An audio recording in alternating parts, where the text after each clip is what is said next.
Hello, mission teams and mission team leaders. We are going to create a series of videos to help you while you're doing your mission teams, just to go a little bit deeper, just to kind of give you more equipping and resourcing for as you're in your mission teams, as you have your team time together. And what we're going to cover today in light of the Light series coming up is just an illustration that helped me make sense of all the different various pieces and parts of Scripture. We know it's an ancient book, 66 different books written over a 2,000-year period. What is the overarching story it's telling? What is the big story of Scripture? And one of the very helpful things for me as I was learning about the Bible and this kind of big story of Scripture is a book called The Symphony of Scripture by Mark Strom.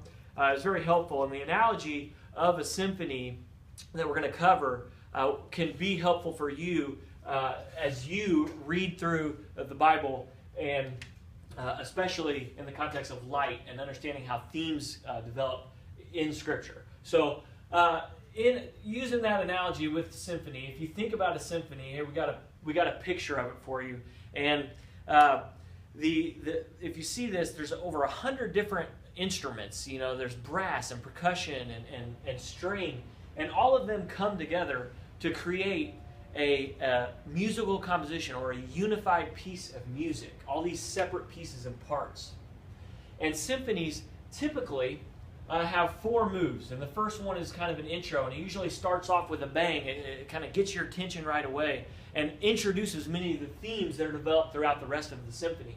And then there's the second movement is a very slow build where it's kind of this longer, drawn-out thing where you really settle in and begin to appreciate the music. It slows it down a little bit, but then it comes to this third movement that's called a minuet, or sometimes called a scherzo. And what happens in this third movement, it's a joke. Scherzo literally means a joke, and what it means is it kind of bursts in and something new happens, and it's kind of this.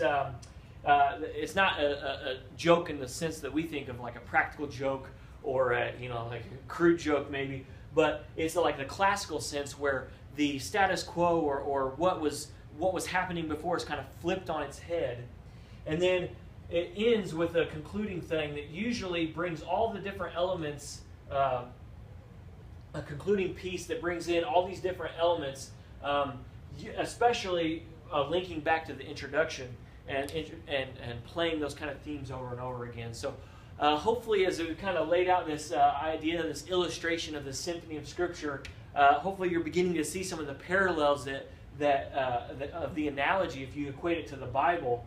But just for you literal people, we'll go one step further. And if you think of the player or the instrument themselves, that's like the author. And then the instrument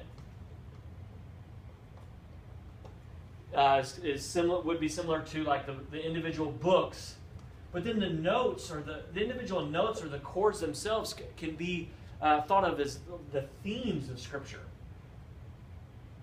And some themes that you'll see is like redemption and the church and salvation and Exodus is a theme that's throughout the Bible. Salvation, saving from God saving. But what the theme that we're going to cover in the Light series is this theme that goes throughout Scripture from Genesis to Revelation.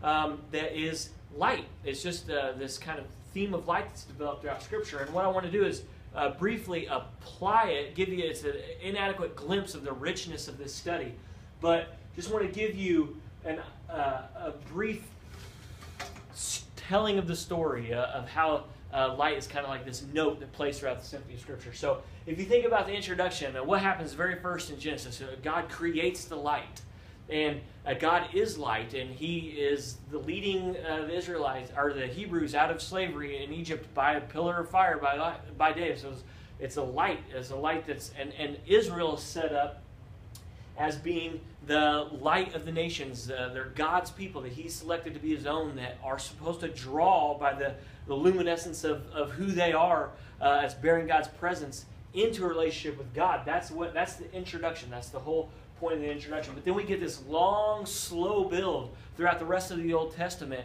where we get kind of the antithesis of light introduced, and that's darkness. And we see that through our actions, through human actions, we actually distance ourselves and bring it from God, from the light. We distance ourselves. And so darkness comes in as a theme or the opposite of what light is. And we get this long, slow build towards that. But then we get in the scherzo, in the joke, in the flipping upside down, where, it should be, hey, if you want more light, just go do more things. Go do more good. Bring more light into the world, and that will conquer the darkness. And while it's certainly true that that's what we need to do, that's not the final solution. Jesus flips the whole thing upside down, and he is God incarnate coming into the world as light. One of the passages that's going to be foundational is the first chapter of John, foundational to the light series. And if you read that, picking up in 1 verse 4, it says, in him, in Jesus, was life, and the life was the light of men. The light shines in the darkness, and the darkness could not comprehend it. So this idea that we need to bring more light into the world, in the scherzo, in that third movement, Jesus comes in, and he is the light of the world. He fixes the problem. He conquers darkness. And then the conclusion builds in all these other themes. And that's we get the church introduced as the light of the world now, God's people, what Israel was originally intended to be, God's people are originally intended to be. We now get to be that, but not by the good works that we do, but through the light of Christ breaking into our lives, coming to indwell in us, so that we get to be the light of Christ to the world. And then, of course, there's the grand finale, the conclusion at the end in Revelation, where there is no more darkness, where darkness is finally and completely conquered, and light is all day long. And so, all for the rest of eternity, we live in light, in the presence of God. And so, as we go through the light series, I'd encourage you to just to do that. Take one final look at this picture of this orchestra. Think about that. Bring up that imagery in your mind. Whether you're in Genesis and looking at light in Genesis and how that author plays that instrument and introduces the theme of light in the world, or whether we're focusing on Christ or where it is, just use that illustration. Think of that symphony of Scripture. See light as a theme that is developed throughout, and dig in there and study and see what is revealed.